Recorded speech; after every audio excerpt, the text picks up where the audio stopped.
Oh, but I can. I've known her since, I was. Okay, I'm here now, Greg. Oh, yeah, I do. A long time, but.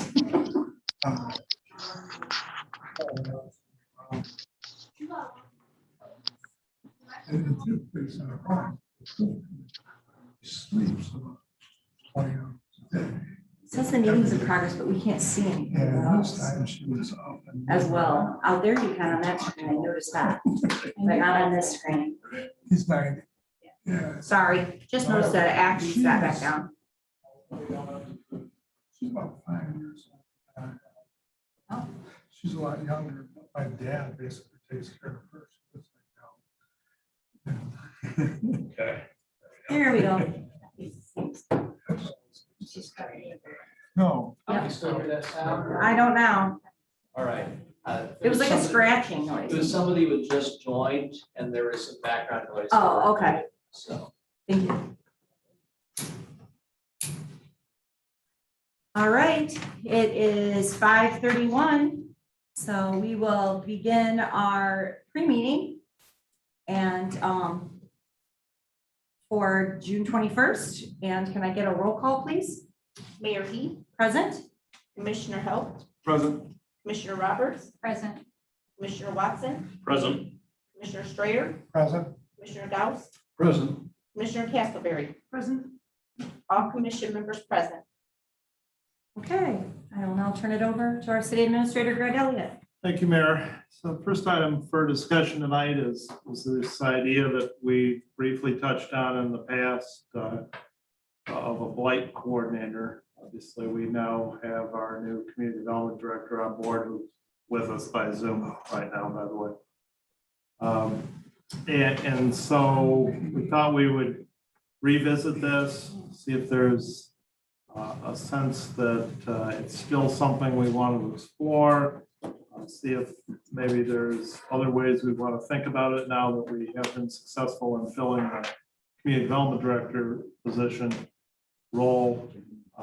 As Angie and I were talking about it, Angie L, we're not talking about it today. We were thinking about it more as with emphasis on the coordinator term or perhaps facilitator term. We've talked at commission level about the need to provide clerical support, administrative support for the code officers so that they're not wasting any time on paperwork and things that could be done by office staff so that we're maximizing their time in the field doing their field work. And we wondered if maybe this position wouldn't want to be somebody like that, but with the additional role of doing some outreach both to, for example, landlords. So for example, Jake spends a lot of time calling landlords, just trying to get them to cooperate and schedule their inspections. But also on the other side, as we start to look at what options look like to help homeowners who are faced with code issues, but might lack the means to do those. Could this person be an outreach person reaching out to community resources to try to schedule those kinds of things as well? So a couple of you asked to continue to have this discussion on today's pre-meeting, so we've got it on there, and I guess with that as an introduction, I'll open it up for thoughts and ideas from the commission. And Angie, if there's anything I missed, please feel free to jump in and join us. Good evening, everyone. So as Greg stated, we did speak more in terms of support, administrative support for our inspectors as they need that support to track our complaints as well. So not only would they do outreach, but they would also help track our complaints, which we receive in 3 different ways. We also want to be able to have all of our information in one place, not only with BSNA, but we're looking at a spreadsheet or a database so that if we get any calls, that we can go to this database and immediately have information available on certain enforcements or cases. Thank you, Angie. Well, I guess I'd like to say that I'm glad that you and Angie have already started having these discussions.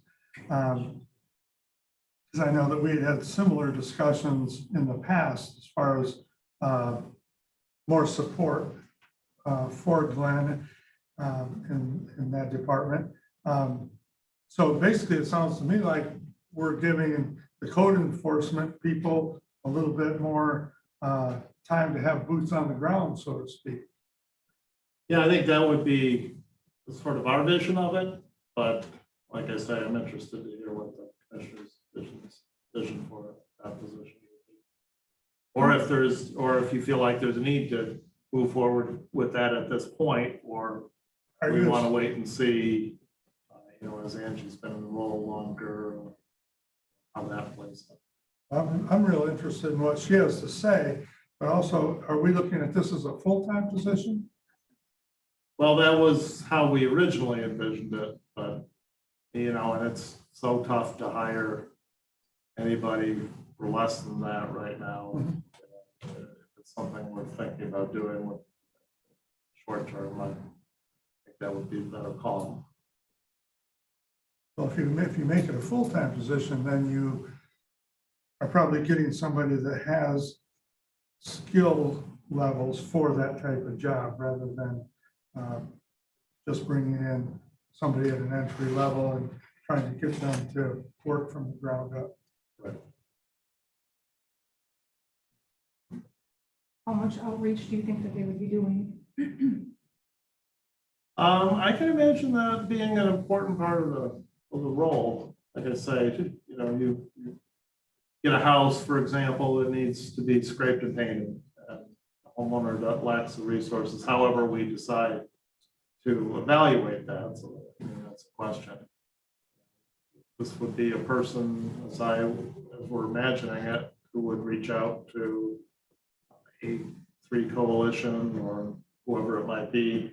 Other people that we could schedule there, going back and forth with the homeowner and try to get it arranged so that they can get some volunteers out there to help. I've mentioned to you all, I think, that we want to try to implement a micro loan program as well, which would be a component of this. Again, for that category of homeowners who lack the financial means to comply. We certainly have money in the bank right now that we could use for that purpose from property sales and from other sources. And if we put, say, $500,000 aside for that purpose, set it up with criteria so it revolves, so it's perpetual, both in terms of throwing off earnings that can be used, but then also the funds coming back over time through a loan with at low interest, which all interest is low interest these days, but a low interest loan, mortgage to secure it, X number of years, it comes back to the fund and it's available to deploy again in the future. This person might be in the role of helping administer that program as well, or at least be a gatekeeper for folks with so they're aware of that resource, intake the information necessary to determine whether or not there would be they would qualify for such a program. And Angie's been thinking a bit about what that program would look like as well, and doing some research on those kind of evaluation criteria. So I had a couple of comments. So when we were in our Blight meetings, we were talking more about we don't want Glenn and Jake pushing papers, scheduling rental inspections, that's just not the best use of their time. So one of the things we talked about before Angela was on board was we were going to talk to the commission about maybe hiring a part-time, part-time, full-time, somebody to just do the scheduling, getting things out to residents that have compliance issues and so on and so forth. Now this position was talked about before we hired Angie, correct? Correct. Right. Okay. See, I always pause when we add positions, whether it be full-time, because we got legacy costs and everything like that.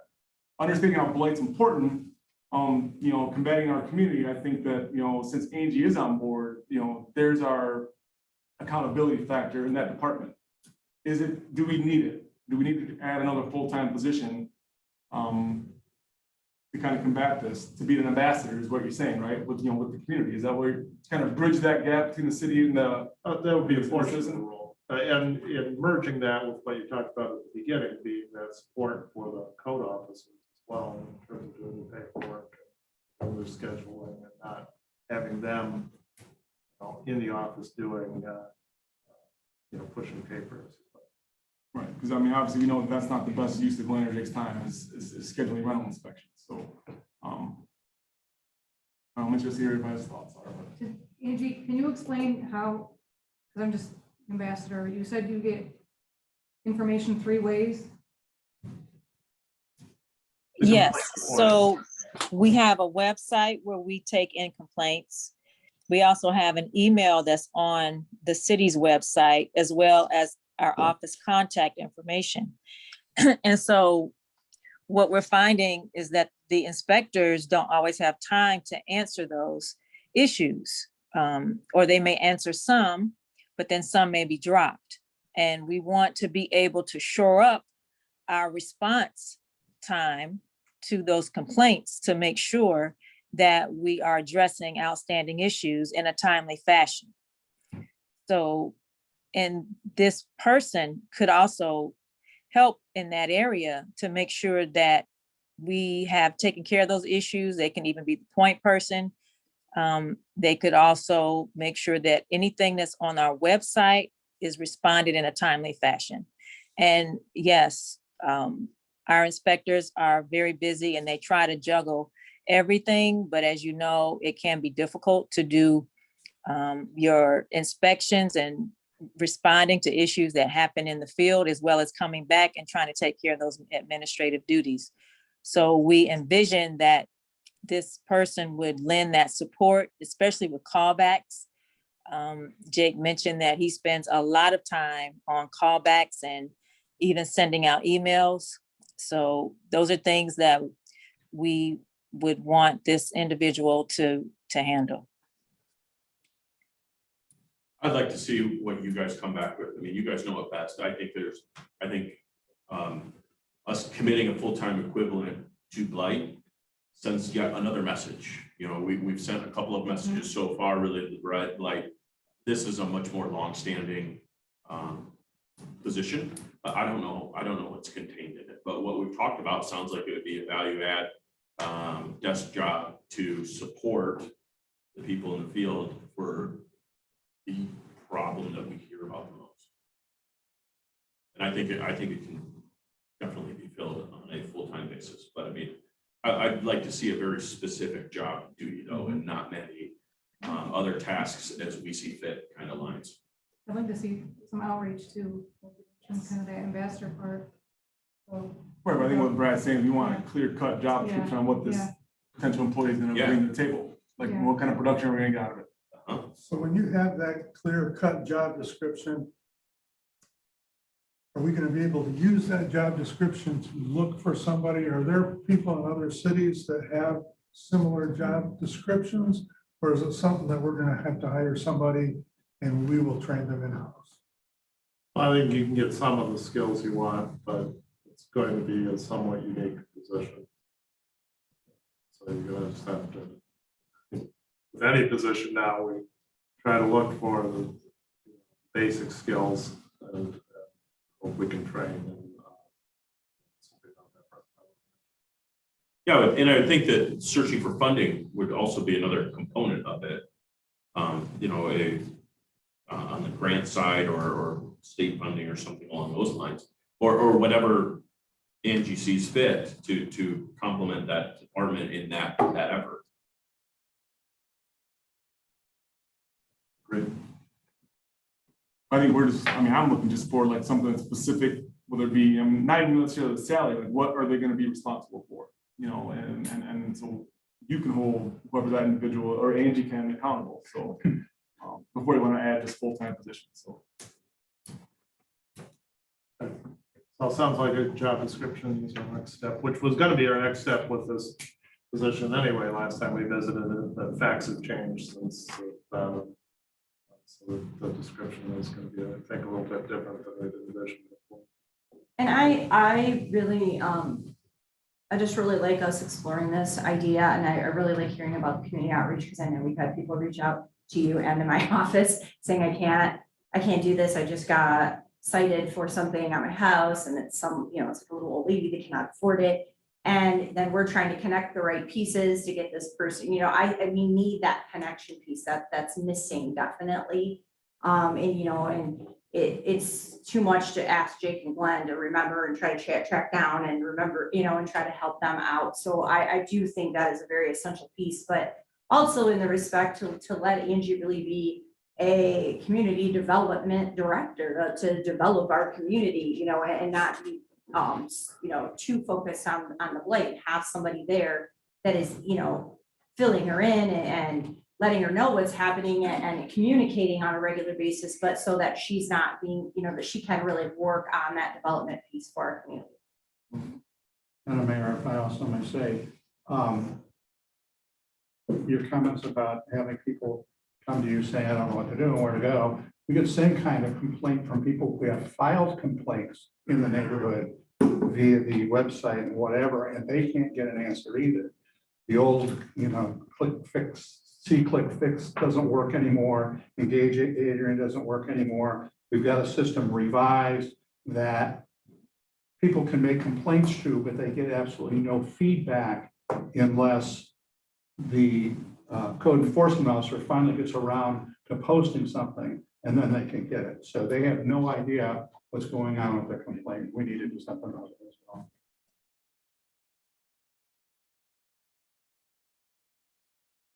Anything else on that item? Kind of a short window here for our pre-meeting tonight. Moving right along. Next topic is Bone Pool. Sad to report that we did not find the leak, which we are now concluding is probably really a failed valve. Attempted to televise the drain line. What's happening right now is that if you turn the pumps on the pool, and if you've seen the pool, pumps haven't been on because it's fairly green. But when we turn them on, then water begins to drain out the drain line, which should not happen. We had All American out today to try to televise that line, which they did a portion of it, but their conclusion was that they're probably not going to be able to see anything with that approach, and it's in all likelihood a valve that really shouldn't be. The fact that there's water in the drain line at all doesn't suggest that the drain line is leaking, but itself, that it's broken, but rather that there's a valve that's letting the water out. So we're going to all go out and pour over the plans there tomorrow and try to figure out if there's a likely valve, but we may come down to the point where all these are under 6 feet of concrete. And so we may reach, even if we can identify which one it likely is, some weeks out from being able to repair it. Part of the discussion tonight may want to be whether or not it's going to make sense for us to try to open this year, given how much time has already passed. But then in the larger context, what's the solution to Bone Pool going forward? I gave you an older study that I sent around last week that gave you at least it's 7 years old now, but at one time there was a feasibility study done in terms of upgrades to the pool. You saw that, we saw what some of those options are, and what the pricing back then was. You can probably add 30–40% on top of that now for those same prices. So you're talking a couple $1 million to do those kind of upgrades.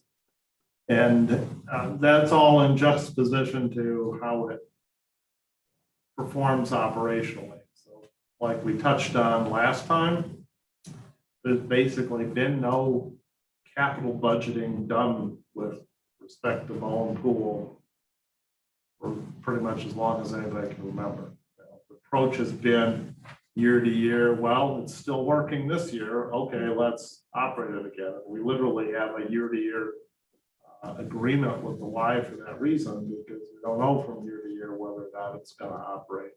We certainly thought it was gonna operate this year as well, until we filled it with 500,000 gallons of water and then it started leaking out.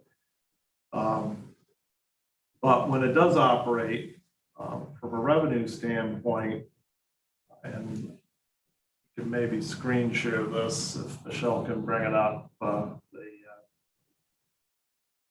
There we go.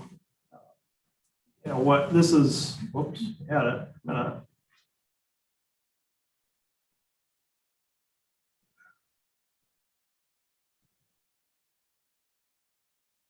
we go.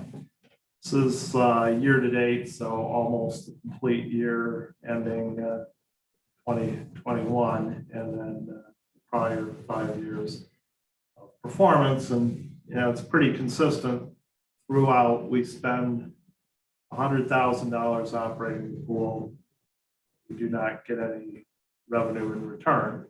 Revenue, in fact, baked into those numbers are the money that we pay to the Y, where agreement with the Y works is that we pay them whatever their expenses were in excess of the revenues that they were able to collect.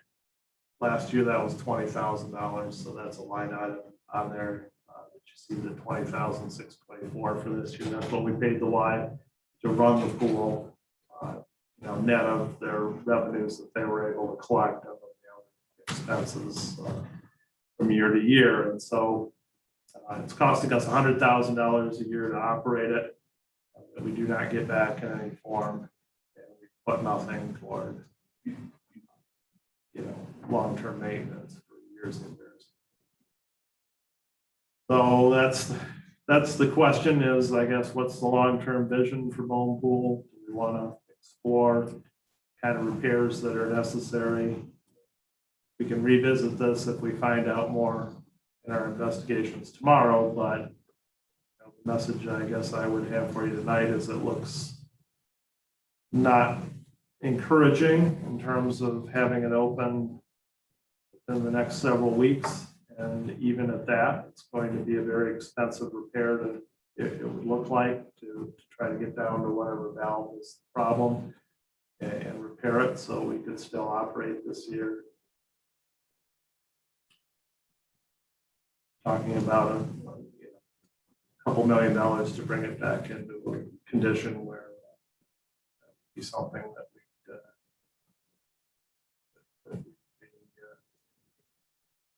you know, into the 21st century with.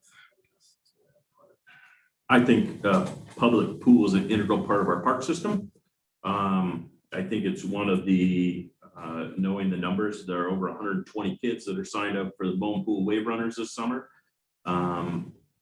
I understand the idea of maybe not repairing it, and it mentions it in the study about, you know, let's not, it might not be the best investment of money to repair something rather than to look at something new. But I think there's a lot of driving components to it that a pool needs to be in our system.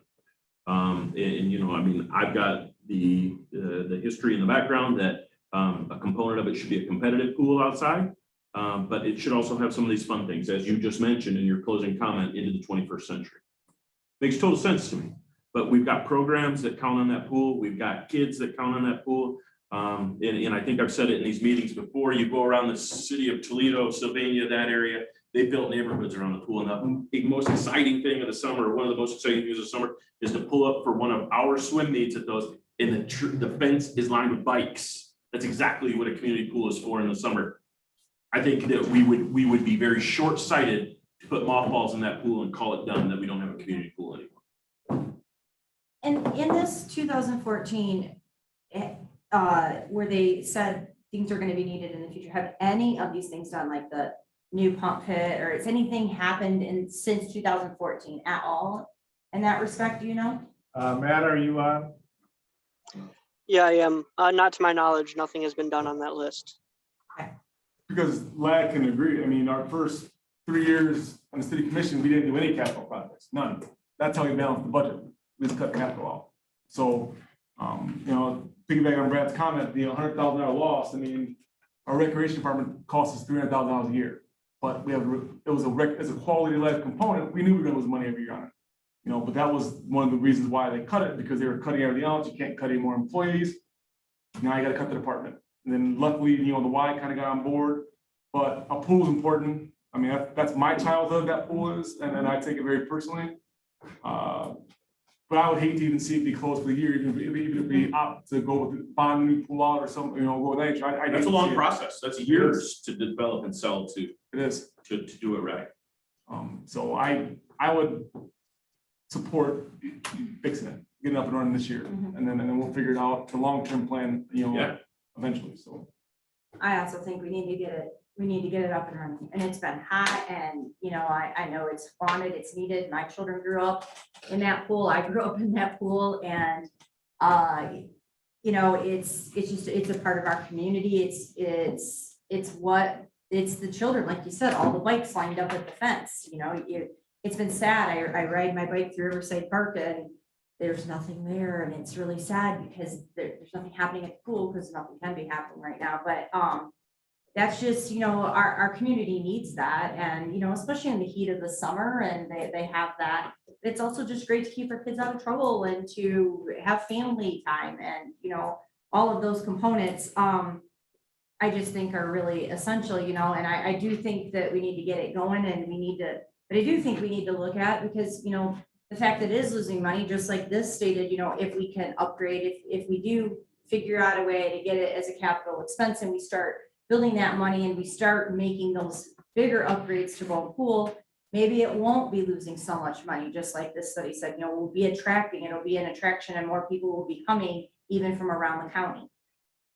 So I think we do need to investigate that moving We'll get forward. bussed in from like Hudson's Boys and Girls Club gets bussed in. I mean, so there are people using it from outside the city too. It's affordable. It's like, I remember it was 50 cents a session. I'd walk there. That was my recreation. That's all I mean, every day. I'd walk my shell, and I'd walk down the tracks by Wendy's, and walk down the little brick stairs, and that's a component of it that's for me, is that it's an affordable, quality of life recreational activity.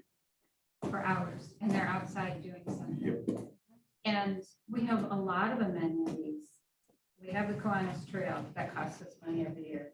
We have all of the parks, Island Park, Russell Park, those things cost us money. They don't bring in income per se.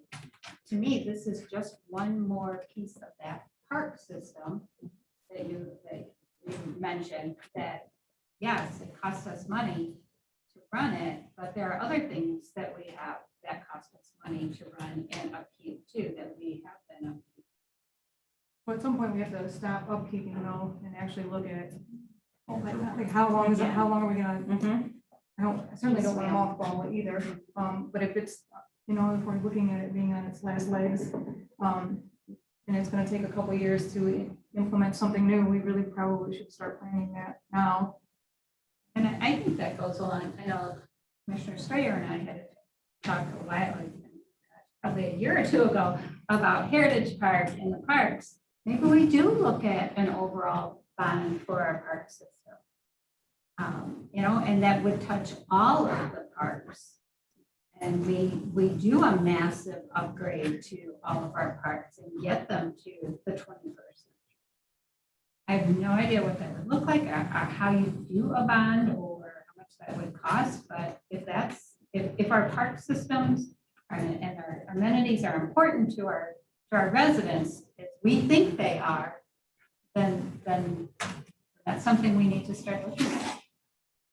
I know that when I take my car in for an oil change, I have them always look at these other things that sort of go along with that.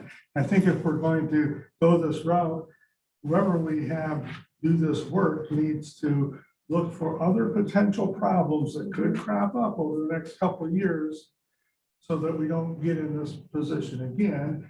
But then, like Kelly says, we need to do something moving forward as far as having a brand new pool, whatever it is. If it's, you know, taking a look at, you know, a whole package of rehabbing our park system, that's what we should do. But whoever looks at the problem right now. Let's just not fix this problem. Let's try to have a little foresight. And somebody who knows that business would be able to do that. I really liked when I read through it, you know, even the thought process that even in this proposal, they were looking more big picture at all of Riverside Park and like Burr Pond and all of that area by saying, move the concession stand where it's accessible to everyone. When I was saying that I could just bike through there and I was sad, you know, that the pool wasn't being used, there were a ton of people at a baseball game right there. They probably would have really liked using a concession stand that didn't exist because the pool, you know, isn't open, but also they still wouldn't have been able to access it. So I really like that in that proposal for, you know, an amenity that's helping all of the, even the nearby park, like with Burr Pond.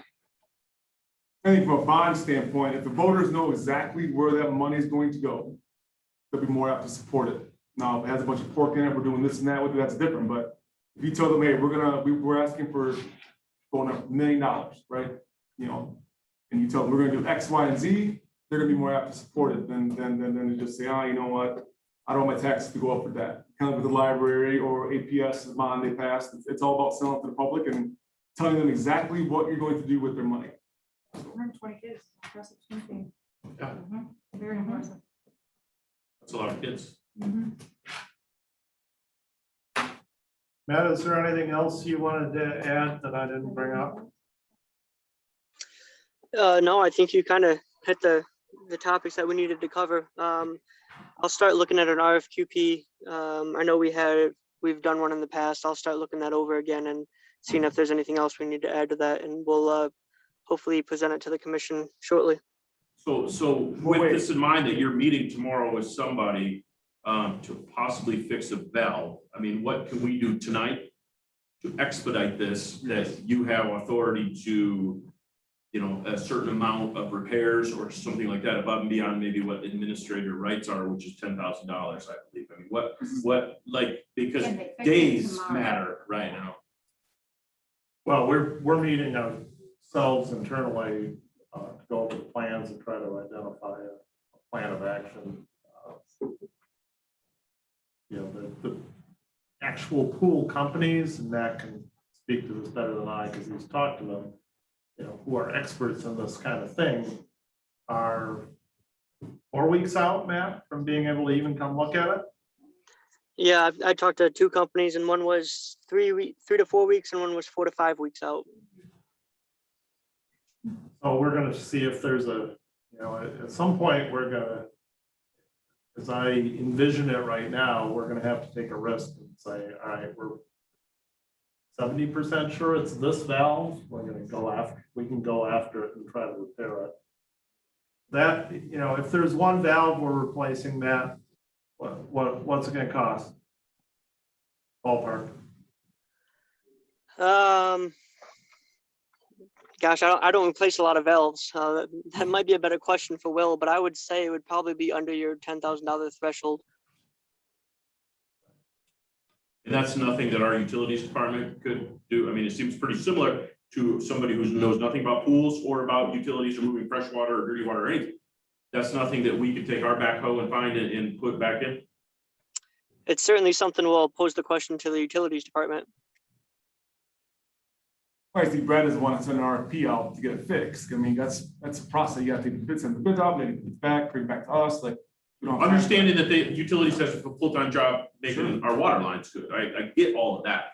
But with that being said, there seems to be some similarities between pools and streets and water and valves. And I've heard Will talk about valves all the time. He's got a valve truck or something, a valve trailer. I mean, he exercises valves. Common language, I mean, can we do something on our own to not make it worse, but to Band-Aid it, that thing can clear up and we put kids in those pools? Right. Well, that's what we're gonna try to explore tomorrow. We're somewhat delayed getting this information from All American, unfortunately. They're supposed to be on Friday. It came out today, but we had been more hopeful that they were gonna be able to get their camera down there and see where the issue actually was, but that didn't turn out to be true. You know, I mean, if necessary, I can't imagine what a resolution would be tonight that we put on. It's like, Okay. spend as much as you want fixing the valve. Like, suppose we could call a special meeting if we got to that point, but found that we needed authority that we didn't have. I think that's what Commissioner Watson was trying to say. We want to move on this as quickly as we can. So whatever it takes, let us know. Understand. If I'm stating correctly. Accurate. Mhm. Okay, all right. Better direction. Next on the pre-meeting agenda is the consent agenda that we want to have and the rules of procedure. So put in your packet my draft of a revision to the rules of your rules and procedures to add in. So it turns out the consent agenda was always in there. However, what wasn't in there was a procedure to take items off of the consent agenda, which I'm sure you will want to have. And then you may not also be happy with the list of things that shall be on the consent agenda per your rules and procedures. So this starts on page 12 of the draft that was in your packet. Item on it that I added is in red as it relates to the procedure for removing it. That's pretty simple and common from Robert's rules, and basically any individual commissioner can object to it and it moves to the regular agenda. But if you look at the list of things that are intended to be on the consent agenda, minutes, payment of the bills, award of bids, setting of dates for public hearings, proclamations, annual expenditures or contracts going to the lowest bidder, somewhat in conflict there, those two things. Award of bids is broader than that, obviously, and additional routine items. I'd be interested in your feedback on whether you want all those things potentially on a consent agenda, other things on a consent agenda, or some subset of those things on a consent agenda. Then are you good with the language I added? And then what I also did is, as long as we were amending these, we'd passed a resolution on the 3 minute for public participation, but we never actually put it into the rules and procedures. So I added that in on page 13 there as well. If you are, so this is just on for discussion. If you're good with that, then we'll bring your amended rules and procedures back at the next meeting to have them readopted. Personally, I'd like to take a little bit longer look at it and read through it. I did have one question now on what I think is a conflict between the rules and the charter.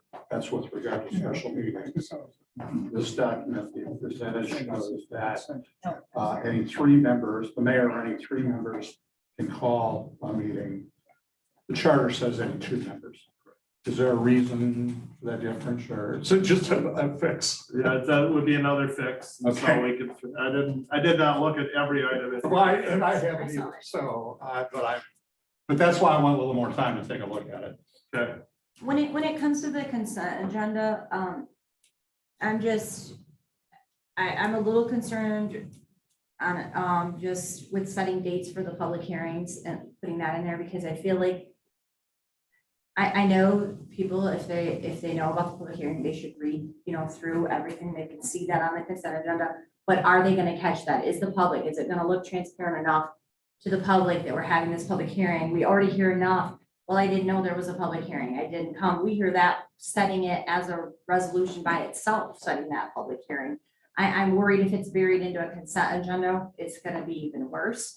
So it's just something to throw out there. If we do, it's fine. If we don't, I just wanted to put that out there. And I do know that there are, certain proclamations too that, they really look forward to hearing that proclamation. Like that's something they really want.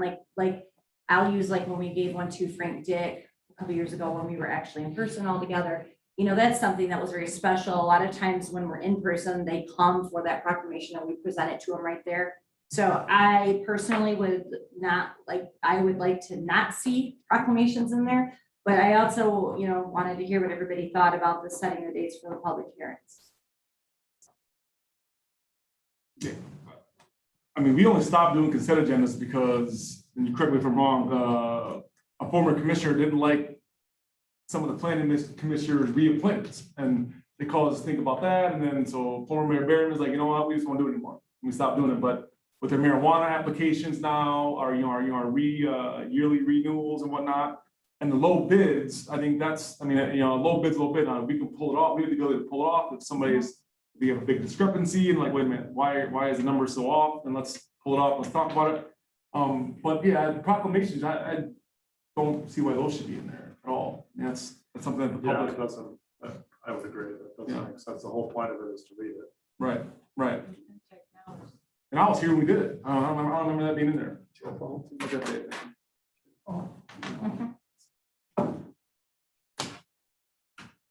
I'm fine with it with the edits mentioned. I have no issues, and I mean, there's a lot of leeway in there, and the mayor and the administrator setting the agenda, they can add stuff or not. I mean, it just says shall include, it doesn't say must include, so there's some wiggle room there, as well as the bullet that says additional routine items. Who's going to define routine? So I mean, we all know what's routine clerical work that we just have to do. That's what's to clear up. And we all know now, since we've discussed it, what rights we have. And if I want to pick one marijuana license or pick another one that we've never discussed in the past, but want to do it outside the agenda, I can do it. What concerns me though is more this document, and that it seems like it's the first time Commissioner Gauss has seen her or read this document. It is. And so, I mean, that as you came on, it should have been a component that you knew about this rules. Should have been the welcome package. Correct. Yeah, in that opening binder. And I'm assuming, Mary, you haven't seen it either, have you? No, I have read Oh, this. okay. Kelly? Yes. Oh. Way to go, Gordon. Well, there you go. This is on Gordon. Not thinking I made this. You were picking on Al, that's all, I heard it. Not paying attention. But no, I mean, it's a good document. I mean, and I worked on drafting this and presenting it last, a couple years ago. So, but there's always details that get missed, no matter how many times you read these things. But this is good. Well, you're right. We've had the charter since '57, and we still have stuff in that. Yeah. Anything else on the consent agenda, rules of procedure? Those, I lost mine.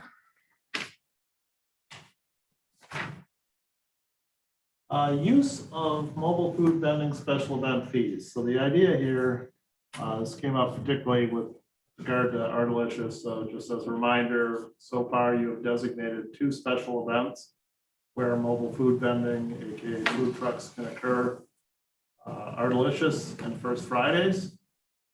We did not do any with the last First Fridays. That was too early. I don't think we're planning to do any for July either, because we've got some pushback from some of the businesses, or they'll be limited to the farmers market, I guess is the way it'll work. But particularly with Artelicious, they brought up the point that, well, that was part of the revenue that they relied on. They charged the food trucks something to be there. And now if we're charging them a fee, they can't bear the double fee. And we're going to lose them. And so the idea came up, well, for special events, are we willing to charge the fee, but rebate a portion of it to the event? These are obviously events that we're choosing through your resolution. And so it would be implied, I think, that we are hoping to support those events. So is it a case where I think it's $175 fee for special events for one day, that we just keep 25 for the administrative cost and rebate the other 150 to the event? So that's something that the commission would be interested in doing as a way to. That would be a new source of revenue for First Fridays, which has never had any dedicated revenue, relies on donations. What special events besides Artelicious are you looking at here when it comes to Well, so far, those are the only 2 that are First off. Friday and Artelicious? So if moving forward, there's a new event that we want to add, so we just do that by resolution then?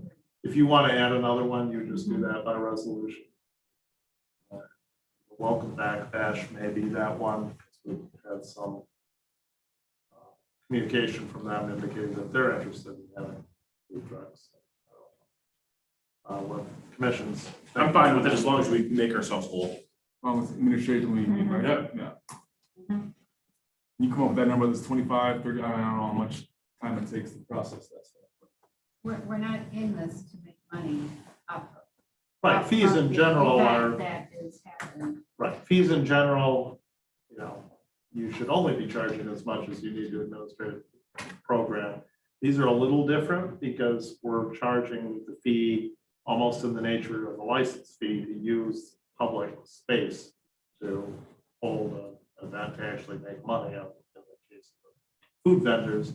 However, you know, in these cases also, at least in some of these cases, the event organizer is also paying a fee for that use of that space. That's a fee we need to revisit, by the way, in a future pre-meeting because, you know, so Great Big Night, for example, the other night, I was just walking down to get coffee as they were setting up their tent, but like literally right before the event was supposed to take place. And the only thing blocking that street was one barricade in one lane. The rest of the street was wide open. Anybody could have driven right straight through that tent.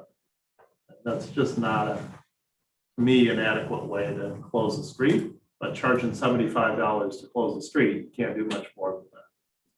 I think that's a fee we need to revisit so that we can do a proper job of that. Appropriate barricades, amongst other things, clean up and so forth, but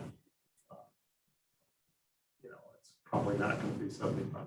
And again, to Commissioner Helt's point about the bonding, I mean, if we explain it to people what we're doing, why we need $300 to close a street, it becomes a non-issue.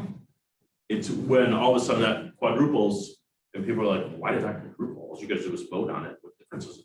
You know, I mean, again, I think whether it's communication on the form that they have to complete, to say, hey, if you request to close the street, these are the services you're going to get, and these are the things we have to do.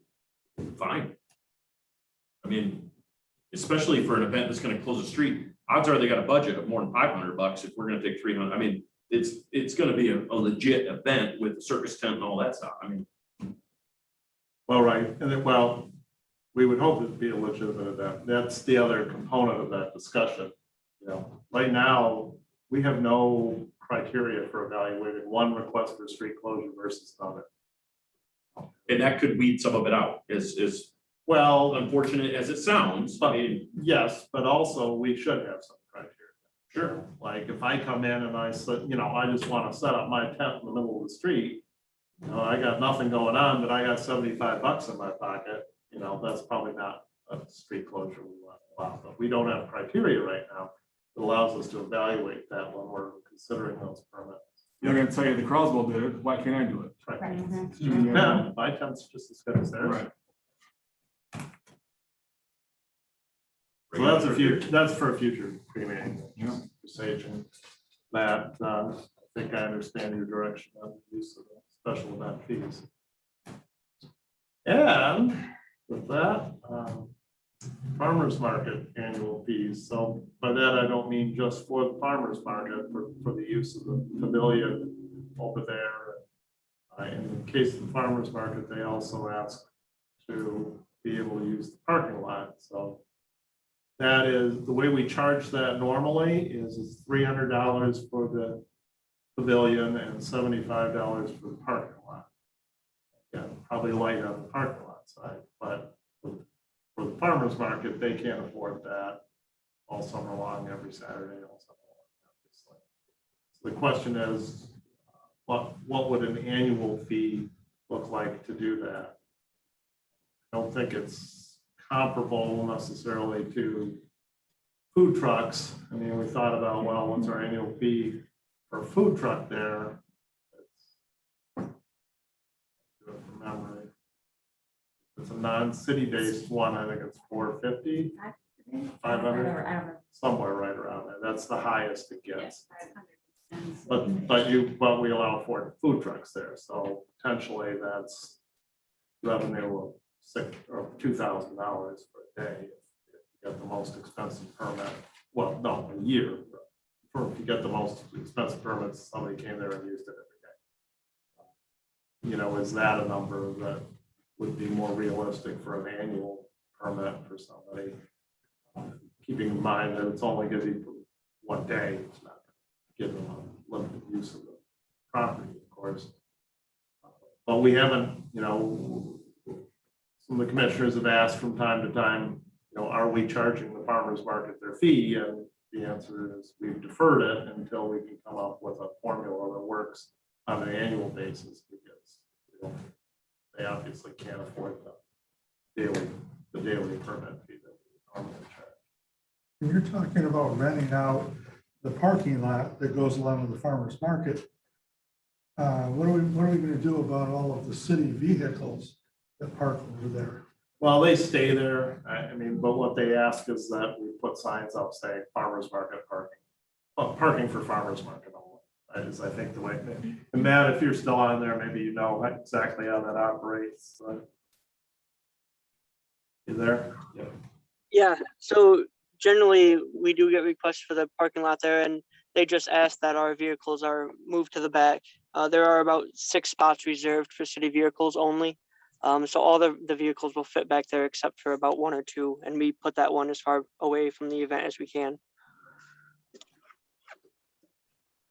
You know, I think it is vending, it is food vending, it is, you know, it kind of goes along with that, but you know, I wouldn't want to see it be $500 per vendor, because I don't really know if they would even be able to sustain that even annually, but I don't really want to see it, if we were to keep it in line with food trucks, I wouldn't want to see it be for the whole group, because what if they, you know, right now they don't have a lot of vendors, but what if they get like 20 vendors? That doesn't seem in line or comparable as well. I don't know if you do it per vendor, but then that's going to get difficult, because how are we going to know without going out and checking how many they actually have at their farmer's market? I'm not really sure where to go with that. I do envision it eventually getting, you know, bigger. I'm very hopeful of that. And but on the same hand, you know, they do a service for the city. Like they are able to take bridge cards there at, you know, at our farmer's market. They're helping some of those that are living in that food desert area where there is no grocery store, you know, and getting some fresh produce and fresh fruit. They also have other things there as well. But I do know, you know, they are servicing a group of people that can't necessarily get to a grocery store as easily. You know, it's not as accessible, and they're getting them some fresh veggies and fruits and other things. But so it's kind of like I'm caught, like how much to go when it comes to that, because you know, that's the thing. I don't think you should do it per vendor, because how are we going to control that or know within that farmer's market? But on the same hand, what if it does really expand out and they're, you know, encroaching on that food market, that food truck area as well? Then we need to be charging them something comparable when it, you know, if they do get that large. So who runs, the person that runs farmer's market pays $300 a Saturday right now to, There's nothing. Right now. okay, but the normal fee would be the $300 plus $50 for parking. 375 Per week. Per That would be yeah. every week. And if you have a productive farmer's market where you have 20 vendors and it's divided amongst them, that's a doable fee. But right now, there's about 3. I do believe. That's why I said that's the problem. Without, when we discussed this before, without us controlling the farmer's market ourselves and charging by the vendor. I don't know how you control that right now. When they get more incentive, if you charge something fair, not nothing, for them to get more vendors, you know, so like, hey, it's like, you know, now they're living rent free essentially. And I understand the mayor's point of providing service, you know, to especially that corner of town doesn't have a lot of options, especially if it's walkable, but still you got, like we talked, gotta have skin in the game. You gotta pay. And that, it bothered me they have not paid anything. That's bothered me, but, you know, we're not trying to gouge anybody, but I think that gives also incentive, hey, you need to go out and recruit some people. And I did get some background into how that occurred, where they weren't paying. Mhm. Because the lady at the farmer's market did tell me that there was like this agreement, so, and she said Dane Nelson was involved at the time, so I actually did reach out. And Dane did inform me that that they had stopped the fee back when a lot of the vendors left and went to Madison Township to encourage them to stay here.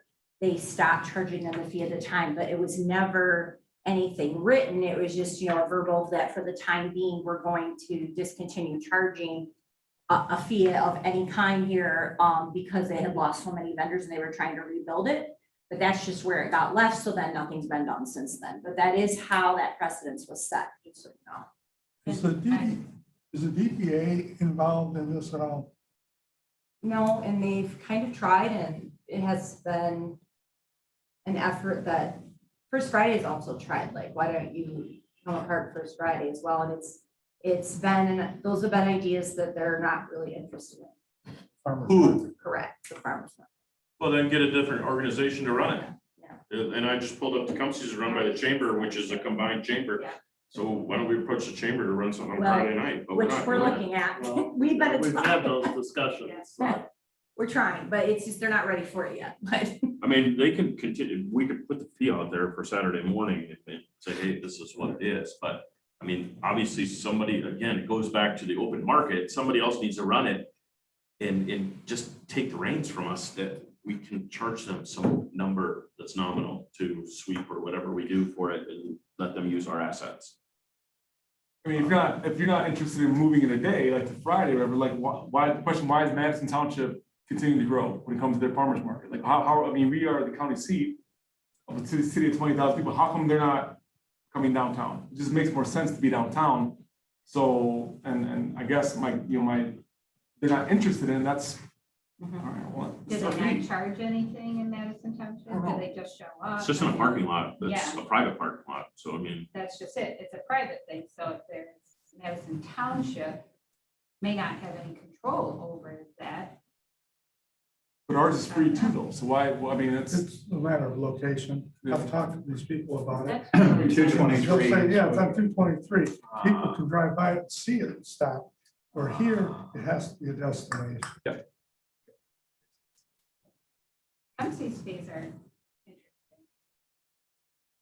A yearly one stall fee is $200, 2 stalls, $350 for the year. Weekly one stall is $25. And the food truck yearly is $400. what's a stall, vendor?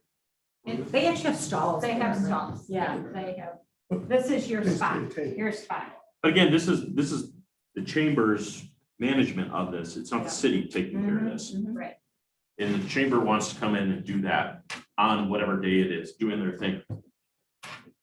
Which Replicate it, which chamber, we're- it's the we're same hopeful- chamber. On Saturday. We're hopeful for next year that that's gonna happen. Greg and I have met with Matt Schwartzlander, and You know, it's- that's the hope, but for this year, I feel we still need to charge a fee, like we still need to figure out that annual fee even before that happens. I don't necessarily Maybe agree with not. you, we need to do anything about 21, but I think we Okay. need to have a really good plan for 22. Okay, And, you know, if, say, for example, the group on Saturday mornings isn't happy, they're not the tail wagging the dog. I mean, if it doesn't work, it doesn't work. And if there's 2 or 3 people down there, I've tried to go down there, it's disappointing. I mean, and sometimes you just let it go. Mhm. But we can't run it. I'm not gonna run it. None of us around this table are gonna run it. Somebody needs to come in and run it. Yeah.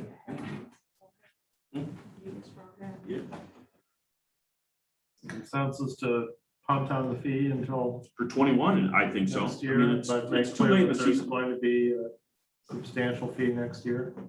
There's gonna be a fee next year. I think there's gonna be more direction next year. Yeah. For sure. There Like that. needs to be. That market costs $200,000. I mean, it wasn't cheap. Is there an issue with cleanliness or anything after they're done? Not at the No. moment, because there's Certainly there's not. 2 or 3 vendors. that are There's, yeah.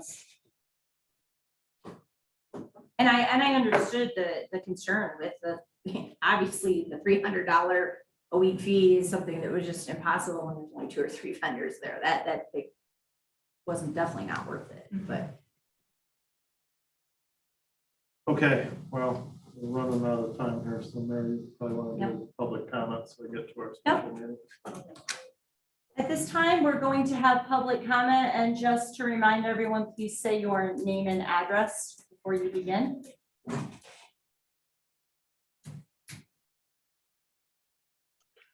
Hello, Joaquin Ramos. Can you hear me? Yes, we can. All right, 422 South Winter Street, Yanami. So I just want to say that I do support the Blight Coordinator idea. It really is important to have a couple more people work on this and to divvy up some of the priorities so that they can get the care and attention they need. And I'm sure A3, among other organizations, would be happy to speak with the Blight Coordinator and provide what help we can. And I hope that this is going to be a very encompassing position. Thank you very much.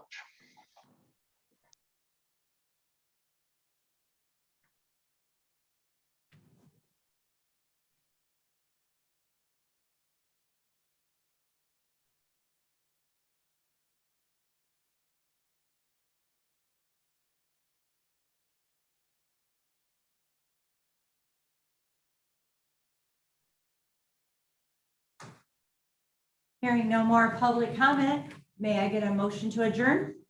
So moved. All in favor, say aye. Aye. Meeting is adjourned, and we will begin our next meeting in 2 minutes. Heather, Eric can come in person.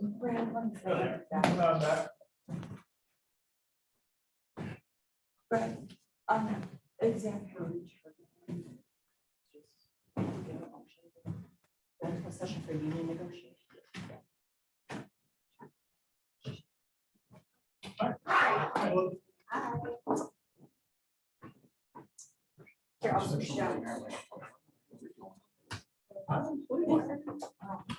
Yeah, so no, I was just gonna move for you.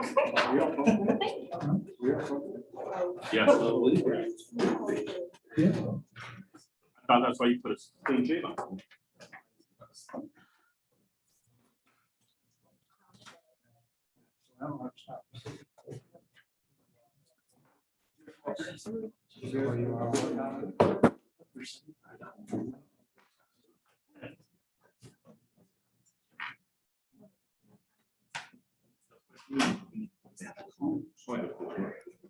Before they do.